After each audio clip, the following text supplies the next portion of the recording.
Messina Covers is not just any other case company. David Messina and Erica Howard design and produce some beautiful cases that fit both form and function. And you can choose your case design, fabric, and trim color, add custom engraving, and more. And of course, you can find out more at messinacovers.net. Peter Pickett and his crack team of craftspeople are continually innovating and providing the trumpet community with spectacular options for stock and custom mouthpieces. He and Eric Murine can help you find just the right size to fit your needs, and you should definitely consider trying the acrylic cup and rim. And if you're in the market for a custom trumpet, then Peter and Eric can build a Blackburn trumpet just for you. Check them out at pickettblackburn.com. To stay current on what's going on with Studio HFL, you can follow me on social media on Facebook and Instagram. And you can watch the live and pre-recorded interviews on the YouTube channel. And while you're there, go ahead and subscribe. My first experience with a Hammond design mouthpiece has turned into a bit of obsession. There is something very comfortable about playing one of Carl's mouthpieces. The comfort, response, and sound are part of the HD experience. Try one of the stock mouthpieces or have Carl make you a custom one. Either way, everything is better in HD, and you can find out more at carlhammonddesign.com. If you're enjoying this podcast, I hope you are, I would love it if you would take just a couple of minutes and go to Apple Podcasts to leave a star rating and a review. Doing so will help improve the visibility of this podcast and draw more listeners. When I first tried an Eastman B-flat trumpet, I was blown away by both the playability and the sound. And the more I found out about the company and got to know the people, I knew that this was a company I wanted to have a relationship with. There is a drive for excellence in design and production of every instrument, not just the high-end products. And the proof of this is that the one and only Doc Severinsen helped to design the Eastman beginner trumpet model. I still play that B-flat and have added a spectacular cornet and flugelhorn to my arsenal. You can find out more at eastmanwins.com. I'd love it if you'd visit the Studio HFL website and sign up for the weekly newsletter. And while you're there, you can also visit the merch page and buy a Studio HFL shirt for yourself and as a gift for someone else. Of course, you can do that at studiohfl.com. My current situation with my C trumpet is a bit ridiculous. My Shires C, which Samantha Lane helped me trial and choose, is the most versatile C I've ever played. The same goes for the new Destino designed by Doc. This horn sizzles when I need it to sizzle and is as smooth as silk when I wear my never mind. Anyway, the line of Shires trumpets includes the Q series, which are production models, and the custom series. Either way you go, you'll love the sound you get, and you'll also experience exceptional customer service. Find out more at seshires.com. Here's how you can access exclusive content like the interview excerpts. I'd like to invite you to become a part of the Studio HFL community by going to Patreon and choosing from one of the 4 tiers of support. You can help to financially support the show for as little as $36 a year. That's only $3 a month. Benefits include exclusive access to interview excerpts, a behind-the-scenes report, an invitation to be in the room with a guest during an interview, product discounts, and more. You can join the community of faithful supporters by visiting patreon.com/studiohfl. So here we are. What is this? Mid-February 2022. All of us are kind of hoping to emerge from our cocoon for the last who knows how long. And I was just saying to you a couple of minutes ago, it's going to be 4 years in May. And are you going to be in San Antonio? I'm planning on going for sure. I will be there. I'm really excited to go and see everybody, especially, you'd mentioned it had been 4 years. I can't believe it. Yeah. Well, it was the last San Antonio. That's where we met. Yeah. And you were hanging out, I think, when I was interviewing, who was it? Or I was talking to somebody. Oh, well, I've known Bruno for a long time from Brazil. And so we were hanging out chatting, and you were, sharing a loft of at that time. Yeah, that's right. That's right. Yeah. Well, and I was just learning that everybody knows Bruno, right? Oh, yeah, it's like, of course. I know. I've learned a lot, over the last 3.5 years. Met a lot of people, uh, and talked a lot of trumpet, uh, but I've talked a lot of life too, which I think has actually been a lot more interesting than trumpet. We can talk trumpet anytime, right? Right. I know. I didn't, I purposefully, I knew how your podcast go. I mean, didn't need my trumpet sitting here next to me and pulling mouthpieces out. And it's not that kind of a podcast, which is why your podcasts are pretty special. Oh, thanks. Yeah, it's Well, really cool. darn it. See, I was going to ask you to do some playing for me. Uh, Yeah. yeah. Um, so yeah, I go back. This is kind of cool. I'm going back to the early interviews. Our first interview was audio only, but I'm transcribing those and I'm putting all of those on YouTube. Um, Even though there won't be a visual other than the logo and uh, pictures of you that I steal from your website and the internet. But just another way to get the interviews out there. YouTube's actually been a great avenue for promotion. Oh, But yeah, I'm yeah. sure. Okay, so what prompted this conversation was this release of this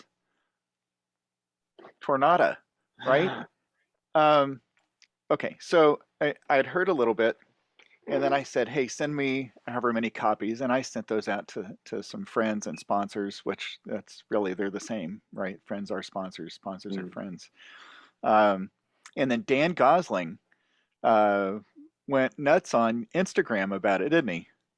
Yeah, I was stunned. I'm always so grateful when people are listening, because you put stuff out there and I mean, I never expected anybody really to even listen, and so to get some really great feedback, and Dan, of course, that was really fun Mm-hmm. because the dust has settled now. The album was out, it came out in August, and so that first month or two, it's just been going like gangbusters, and then things kind of level out a little bit to the norm, and so Dan having really enjoyed it. That was really fun. That was a nice Mm-hmm. shot in the arm. Um, okay, so August comes the release, right? That's like when you finally get to light the candles on the birthday cake. But it takes an awful lot of time to put this birthday cake together, right? Sure. Yeah, it was And, a long process for sure. okay, so when did you even start thinking about this? Well, I'd been thinking about an album or doing something for a long time, for several years. I knew it was going to be an eventual, Mhm. something to do. I mean, no matter where you play, you know this too, is that people are asking, well, do you have a CD out? Do you have a recording out? And obviously, I never did. And I didn't want to just put something out just to do it. I wanted something that really represented who I am. And in our last time we chatted, it was all about playing with reverence and playing with passion and playing, Mhm. saying something. And I end up really calling myself a lyricist more than I am a trumpet player, just because that's really what I want to do. I want to send a message or say something. And um, so a few years ago, I thought, well, I have no idea what I want to do. I just know I want to do it with excellence. So I started kind of going up and down the coast, interviewing recording studios just to start there. Mm. And I didn't. The samples I was getting from a lot of these studios, they were really really great, but their perception of sound of the trumpet was much different than what I was hearing. Mm. They're more interested in um, nothing wrong with it, because I love Tower Power, but it was that very brilliant, Right. aggressive kind of sound, and it's very very exciting, but very different than what I was hearing in my head. And so I kind of tabled it and thought I would just wait and just keep practicing, because I had lots to learn anyway, and it wasn't really right there in front of me. So then I ran across someone on Instagram who had just recently won a Latin Grammy. Actually, was being nominated for Latin Grammy, and I thought, gosh, if I just want to get some advice from someone, who better to ask?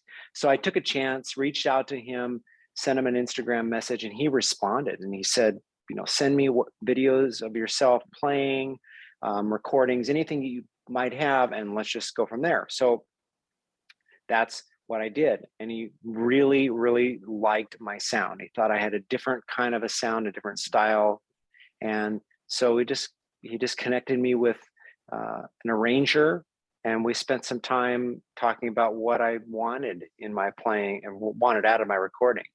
And I became very good friends in this process with Justo Morao, who is from Venezuela, and he's my arranger, and we've become very good friends.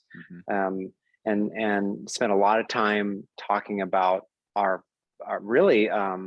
talking about our life, our personal stories, and that really helped create that connection. And when we started listing some tunes, I mean, things just kind of came together pretty quickly after that. But he's an amazing arranger. Justo did all of my arrangements on the album, including orchestration. Yes. Yes. Yeah. He didn't write any of these pieces, of course, but he did orchestrate them, or did all the arrangements. And he's brilliant. He's absolutely brilliant. Okay, so there's so many layers to this. If you're talking about the playing, so maybe let's peel the layers back a little bit. You're talking about the arranging, the strings, the orchestra that you put together. I mean, the arrangement, the orchestration is great, but the playing was fantastic on this. Well, they're all great musicians. They're in Venezuela. That was recorded in Venezuela. It's sort of a long story because COVID hit during all this time, so it was constantly pivoting and changing what we were going to do. Originally, I was going to fly into Colombia and record just the trumpet tracks because going into Venezuela was dangerous. But then during the elections, our presidential elections, they closed the embassy during that part of that time. And so I couldn't go there.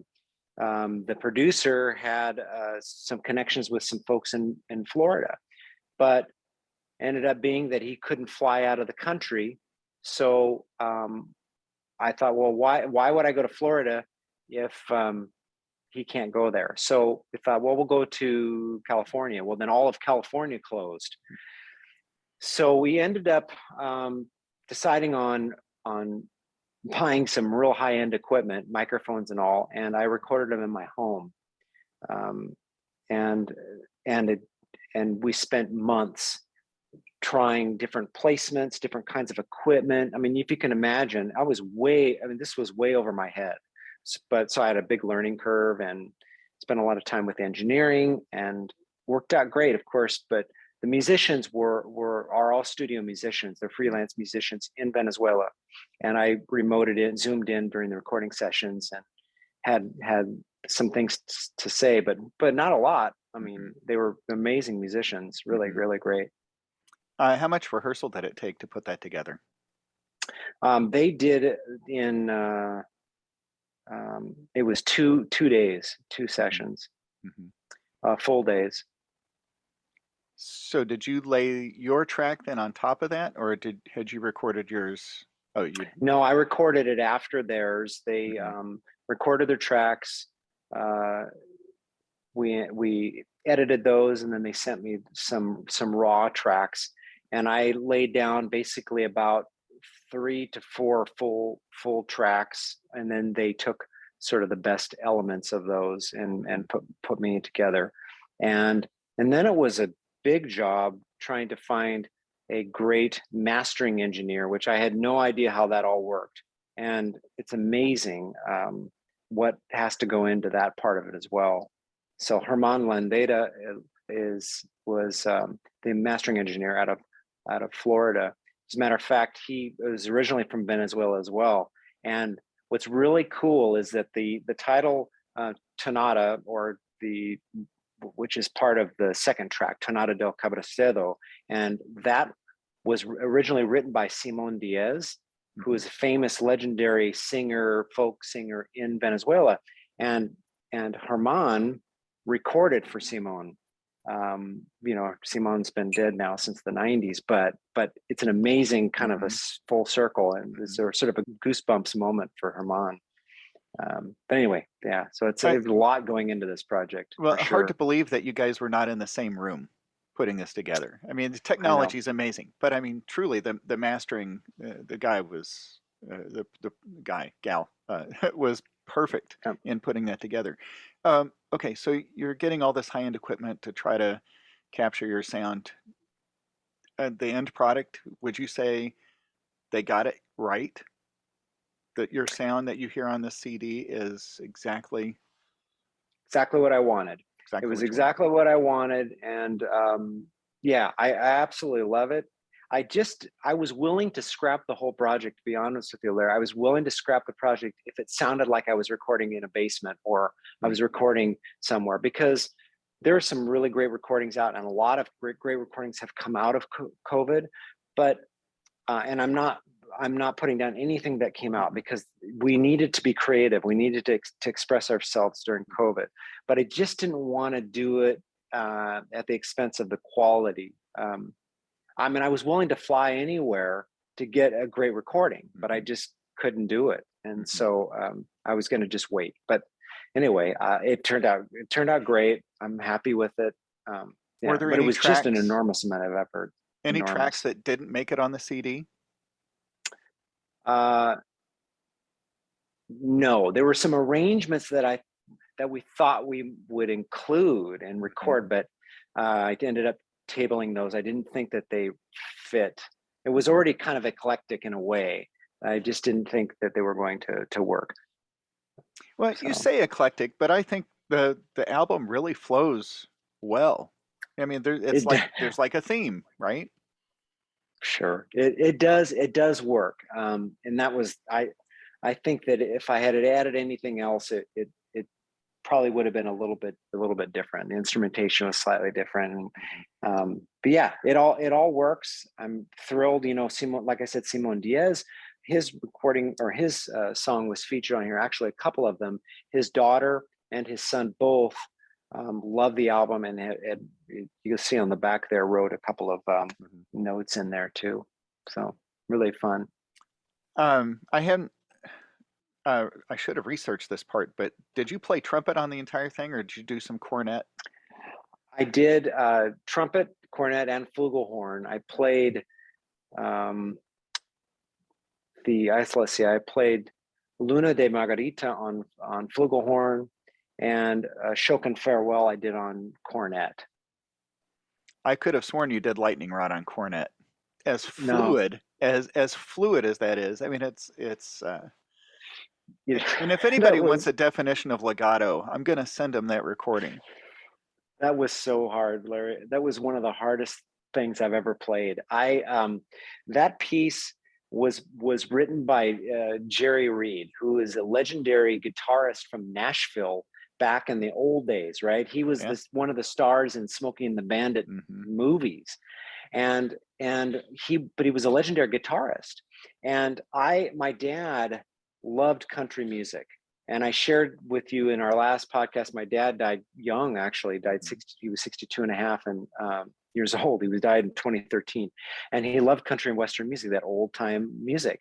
So Hmm. I wanted something, but how do we make that work? And this piece was amazing. It featured, I think it's a guitar technique called the claw that Jerry Reed invented. Hmm. Anyway, so I thought this would be great to do.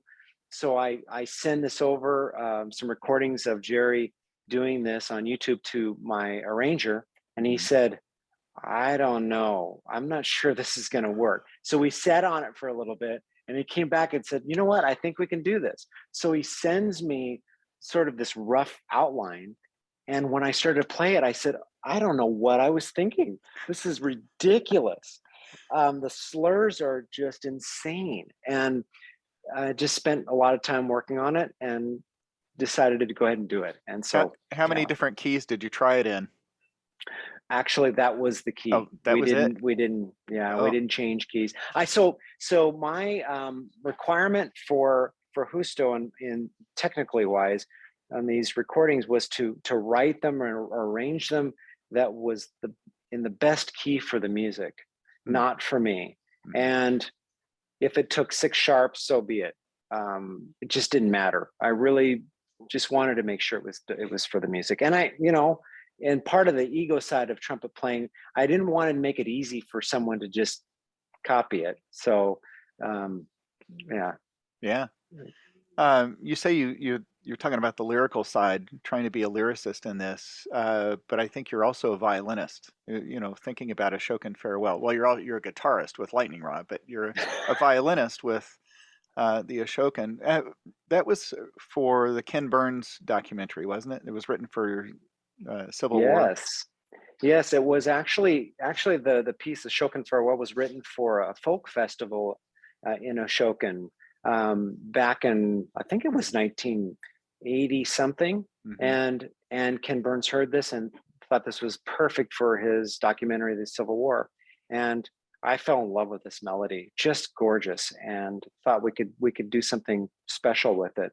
Mm-hmm. As a matter of fact, Jay Unger, who wrote it,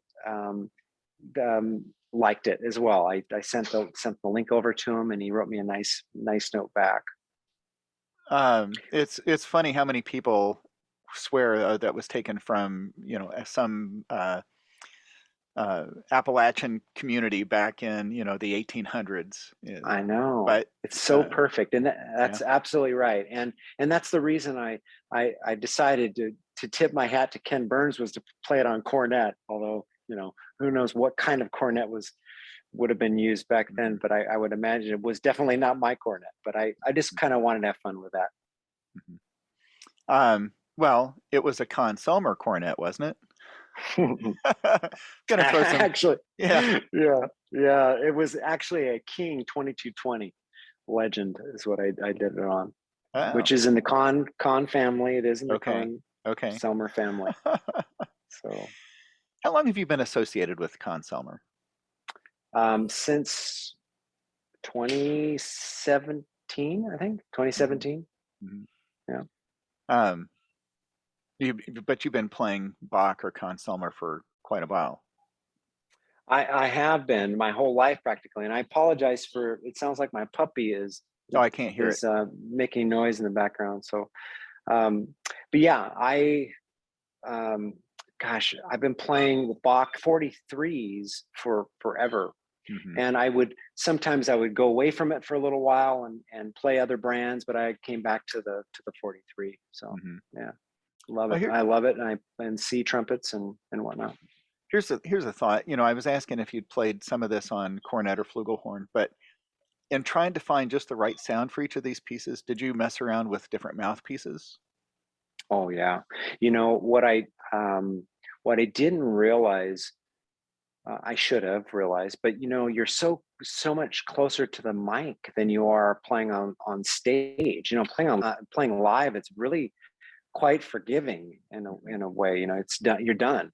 But when you're playing in front of this microphone, I mean, you hear every little spit, crackle, pop, and you cannot lie. You can't, you know, when you're fatigued and you've been practicing really hard, you can hear it. You can hear it, the fuzz in the tone when you're a little tired and you're a little swollen or puffy. And so it spent some time trying to make sure I got exactly the sound that I wanted. Yeah, it was quite funny because you know, a couple of several of the takes at different times, and I'd send in a full take, and Husto would say, well, it's, you know, it sounds great, but you sound tired. And I'm like, oh no. So I'd go back and re-record the whole thing. And I learned how to listen better in these headphones these studio headphones I have. Learned how to listen properly and what to listen for. But yeah, so I did change mouthpieces, adjusted a little bit. Sure. Are there plans to tour with this or play any of the pieces with an orchestra that might engage you? Well, I would do it in a heartbeat. Financially, wouldn't be feasible for me to put something together. It would have to be an orchestra. But you know, that's a fairly difficult nut to crack in terms of getting on the circuit of being invited in orchestras. My experience has been with wind ensembles and brass bands, doing clinics and then soloing in that environment. Doing in an orchestra situation, it's a little it probably will be difficult. I would love to do it, and if anybody's out there listening, please invite me. I would love to play some of those. Yeah. But yeah, it's quite lovely. I did play a couple of them with a local orchestra, and the rhythm section is incredibly difficult to put together, as you can imagine, and so that's going to be the challenge no matter where we go. But it was lovely, fun to do. Okay, so some arrangements, of course, written for orchestra, they'll get transcribed for wind ensemble. What is there a possibility that could happen here, or do you want to stay? You know what? Forget I said that, because the strings sound perfect. It would be blasphemy, I guess, to change those. Well, I haven't had a conversation about. By the way, I own these arrangements, these orchestrations, and so they're my property, and I have not even thought about orchestrating these for a wind ensemble. Yeah, so I take that back. I thought about it, but there's no plans to do it right now. Sure. I had done a very small recording project with one of my groups a few years ago, and I own the arrangements too. But what I found out is where you start to pay for things is if you try to publish any of the charts. Yeah. It's one thing to put the MP3, the WAV file out there, right? The sound, but if you try to actually print and sell the music, holy cow, there are some hoops, big hoops you got to jump through. Yeah, and I don't plan on publishing it. I just wanted to make sure that I had the rights on these things so they didn't just go out there. And I can't stop people from trying to hack it, but I'm certainly keeping these proprietary. Plans for anything else coming up? Maybe another project? Yeah, I did. Well, during Christmas time, I did release a single. I did the Christmas Waltz with a similar orchestra. They were in Venezuela, and that turned out really nice. It was a fun single. I've been asked to put a Christmas album, and I don't really want to devote that much energy to put a Christmas album out yet. So I thought we would try it on a single, and then maybe we'll add some later on and create enough over time to build an album. But I'm working on another single, and it is a Venezuelan folk song. I can't tell you, I'm not allowed to tell you about it yet, except that it's a fun, kind of a very difficult and fast piece, never been done with for a wind instrument. And I'm bringing on a guest artist, and he lives in the United States, but he's not originally from the US, and he's an amazing trombonist. And so it's a duet, and he has agreed. I just don't want to let the cat out of the bag quite yet, but it's really going to be fun. It's great. I'm really excited to be able to work with him. I'm going to have to create some sort of contest, right? People are going to have to send in their guess as to who this might be. And if they get it right, of course, they won't know it for a long time. If they That's get right. it right. But, that's right. Okay, so I'm thinking about recording, and you kind of talked about this a few minutes ago about how the pandemic hit and people started creating things to put themselves online.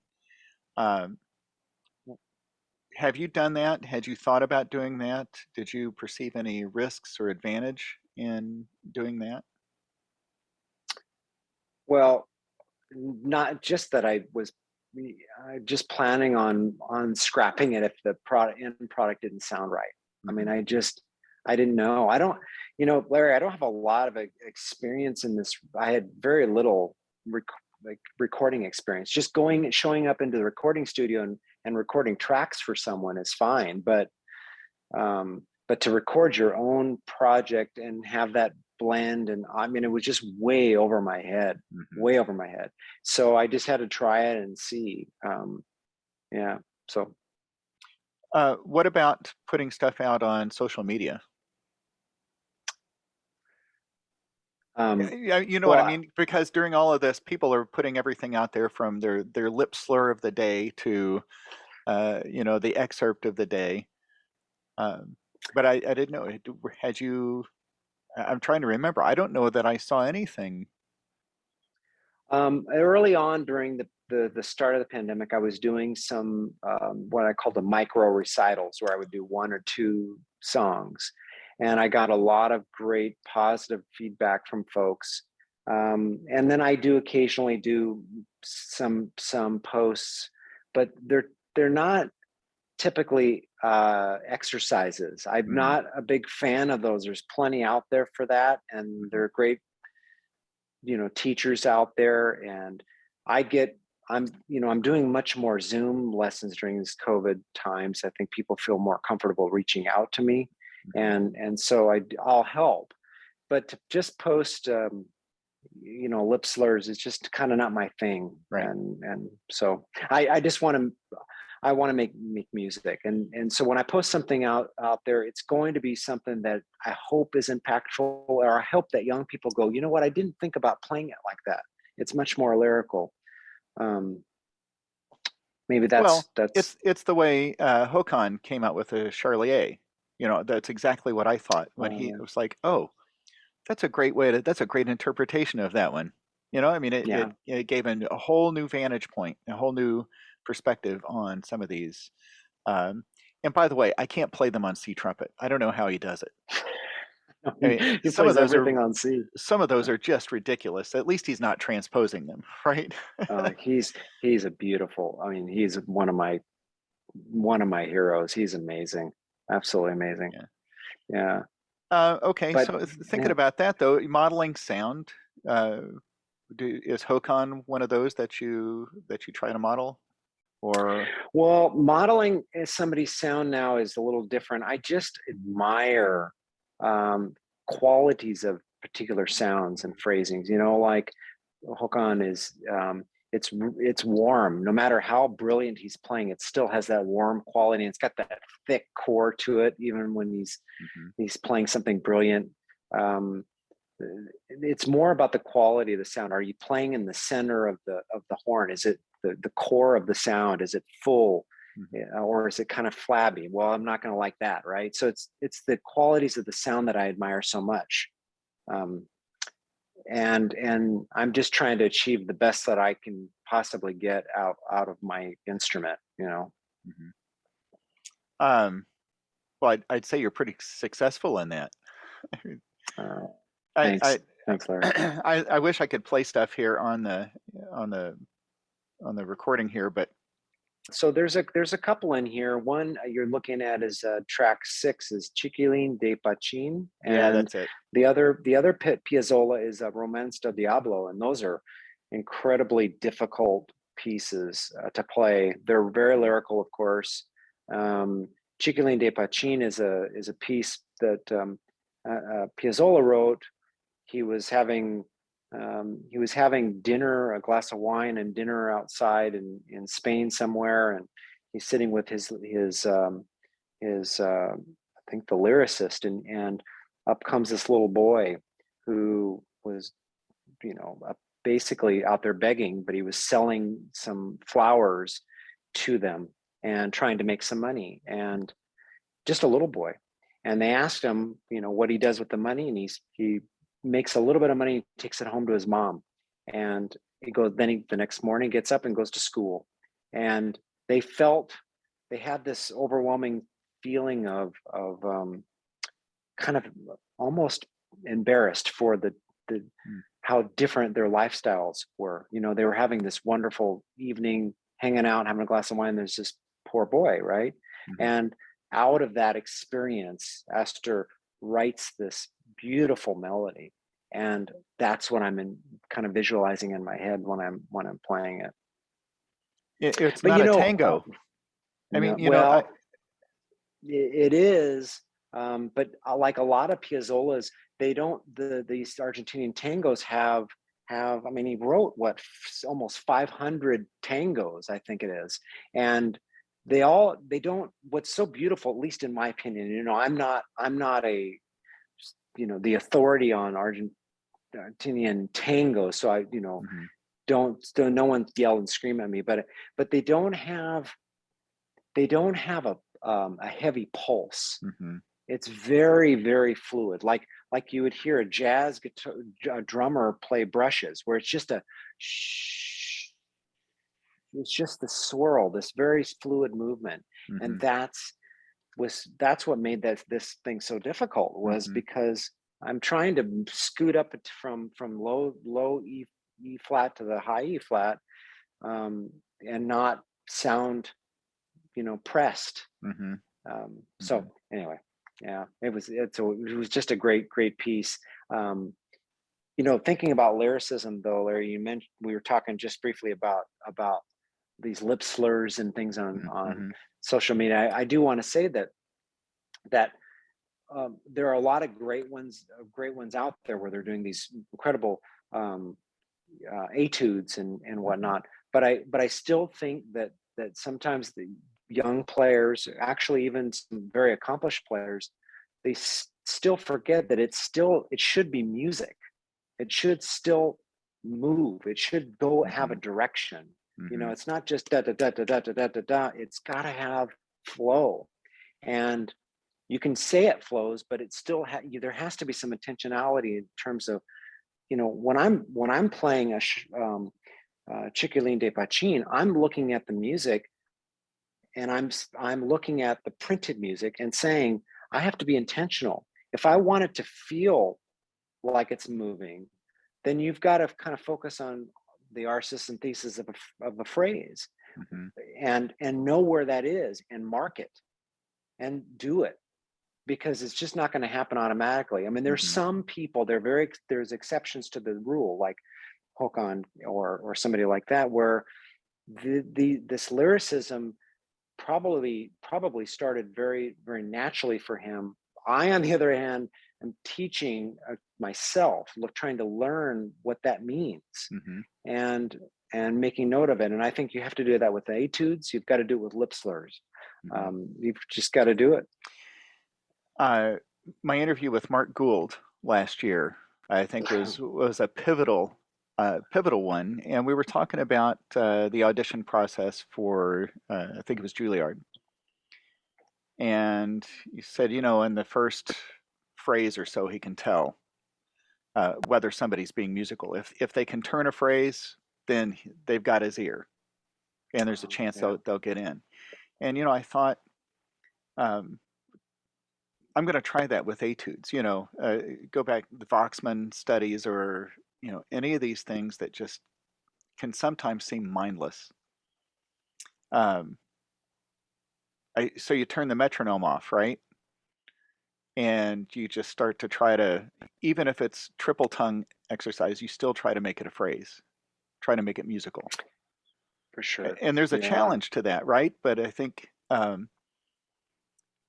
don't know, it's way more interesting to do it that way. Well, I think, I'm not a career orchestra audition guy, so I'm not going around trying to audition for orchestras, but you're starting to hear this buzz from a lot of very accomplished principal trumpet players around the country, around the world, that are saying, you know, it's okay to have your own style. Like we've gone so far to make things so regimented and Mm-hmm. perfect that all the orchestras are starting to sound similar. And I think we're finally kind of figuring out that you need to be unique. I mean, we knew when New York was playing, we knew that sound. We knew when Chicago Symphony was playing that we knew Right. that sound. And we have to just be careful that we're not watering all this down. It's Mm-hmm. wonderful to know these principal players and these orchestras. I think when they're expressing themselves, it's Mm-hmm. fantastic, in my Mm-hmm. opinion. That's where excitement really, really begins. Not even orchestras, but I'm thinking about the albums that I had growing up, and I could put Mm, Al Hurd on. Boy, that's a recognizable sound immediately, that's right? true. It Very wasn't true. Maynard, and it wasn't Yeah. Herb Alpert, right? I mean, Al Hurt sounded talking about brilliant sound and the technique. But then on the flip side, Herb Alpert, I was grateful that I Right. listened to a lot of his playing growing up because, well, there's some great lyricism uh, in what he did. Absolutely. Yeah, you're right. And you know, um, Harry James was a Mm-hmm. big influence in my life, and I talk a lot about Harry James in the earlier days, in the 40s and 50s, where he was really trying to focus on lyricism. I mean, he even talks about how he was modeling after Judy Garland's, voice, and also violins were a big piece of his thinking when he was playing a lot of these lyrical Mm-hmm. lines. So yeah, I mean, there's plenty of great examples of that for sure. Um, I wanted to ask. I didn't want to forget about the obligato in Ashokan Farewell. Did Yeah. you write that? No, I didn't write it. I did, most everything in here was written by my arranger, but you'll if you compare what he arranged and what my notes are, there are a lot of turns and things in there that I did add, Mm-hmm. but I didn't write the core of those of Mm-hmm. that legato. No, you'll hear a lot of bends and slides and mordants and different things like that. Yeah, I do those typically. Mm-hmm. That was really nice. I was surprised to hear that, and I thought, oh yeah, well, a violinist would have done that too. I mean, I Mm. should probably go back to the original and listen to that. I may do that there, but um, okay. So album aside, how's life been? Um, but life's been really good. To me, I know it's been hard for a lot of folks during COVID, emotionally wise, not getting my musical fix. So that's been really, really difficult. But overall, when you pull music aside, during COVID, my kids were um, home, remote learning, Mm-hmm. and it was an opportunity for my wife and I. We would split our days with work and whatnot. So half of the morning would be my wife, helping the kids, and in the second half of the day, I'd come home and I would work with the kids, and was wonderful to get to know our kids better, and we learned about how they learn Mm-hmm. and how they think, and it was really a special time. I mean, we took advantage of it in a good way. Mm-hmm. um, but now I just can't wait for things to get back. I mean, I had performances scheduled in France and in England before COVID hit, and it all decimated. Some other ones last year actually, then, Mm-hmm. and it never wavered, so we had to cancel those. Just like a lot of folks, though, I'm Sure. not alone. No. Yeah. Well, and that's a I don't know if it's comforting to think that or not, but that we're not alone. Everybody suffered through this to some extent. Um, Well, you even mentioned this earlier too, and I'd said this many times in other podcasts, other interviews, is that so much creativity comes out of all of this, right? I mean, you think about the it's a very general thing, but the blues, right? I mean, it's written out of it's not happy times, right? I mean, you got to suffer before you can write it and sing it. I think that's right. There's been some amazing stuff coming out. Mhm. I've just yeah, I had my own challenges with my recordings, but boy, some people have done some great things. Talking about, uh, have you seen Chris Smith's, his YouTube videos? I mean, Yeah. he is amazing. To I He may not say this, but it's definitely been a way for him to get his expression out, his emotions out, Hmm. just doing something right during Hmm. during the crazy COVID times. And he blows my mind. He's a Hmm. really an amazing player to do those. Um, yeah, wonderful stuff out there. Well, if I'm thinking about the right person, this is the guy that had the giant beard, right? He That's did. him, right? And I think he shaved it towards the end. It was unrecognizable, maybe in Yes.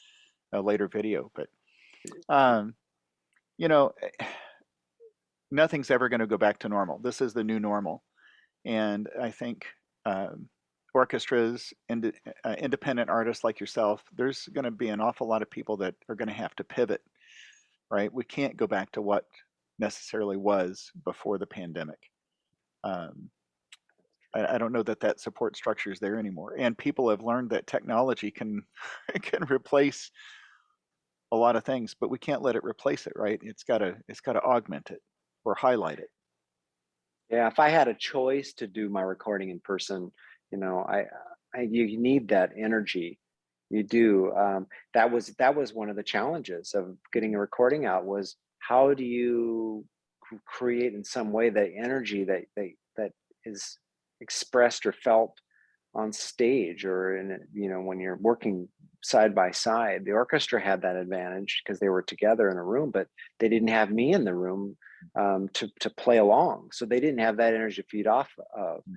So yeah, we need to have live music back. We need to get on stage. Now I know a lot's happening. The further east you go from my neck of the woods, the better it's getting in terms Mhm. of performances, but it's still very, very slow going back. And I think we're just going to have to create our own music experiences, though. I mean, Mhm. whether we're doing recitals or we're, you know, yeah, yeah, I don't know. Or micro recitals. Where did you come up with that name? I don't know. I have no idea. I didn't want to do a full recital because the reality is nobody has an interest in listening to a full recital online. Contrary to what, if you based um, the amount of money that's being spent on online concerts and performances, for the most part, most of them are not doing that well. They Mhm. the following on those are not that great. There are some exceptions. I think Lincoln Center Jazz Orchestra is Mhm. off the charts, Mhm. but they're just, people aren't going to sit and listen. And they're definitely not going to listen to my recital. They don't even, No. I'm just to do a recital and do six or seven or whatever tunes.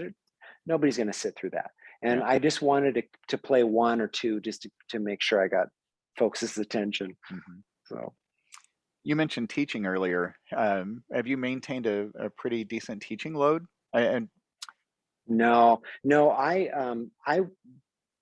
never, I'm what you call a serial entrepreneur. I mean, I think Mhm. I've shared this with you in Mhm. our previous visit, and so I have commercial and residential rentals and properties in the Tacoma Mhm. area, and that that keeps me busy. I also have another small sort of a technology type of business that supports small business owners in the area, Mhm. but um, I forgot where I was going with this, Larry. You have to help me out. I Oh, lost track of what I about was going to your say. teaching, about teaching Yeah, and lessons. so teaching hasn't really been, except for clinics, teaching hasn't been really on the top of my list to do.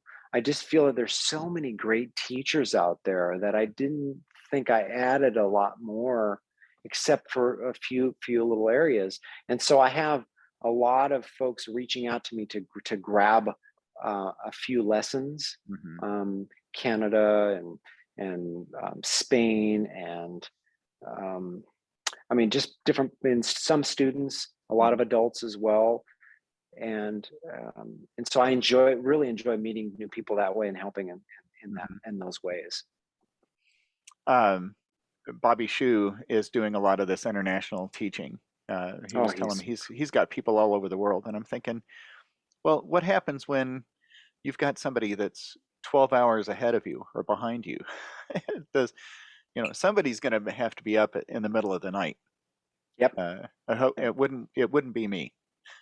Well, I can tell you that the young players that have reached out, they want to connect, and so they're willing to get up in the middle of the night and grab a lesson, and Yeah, I applaud them for yeah, that. I think yeah, I think if you want it and you're hungry enough to do it, then you should just do it yeah. anyway. So, but Bobby Shu, by the way, every time Bobby Shu's name is mentioned, I just love that guy. Well, Just what he's amazing. been my he's kind of saved my backside here through all of this.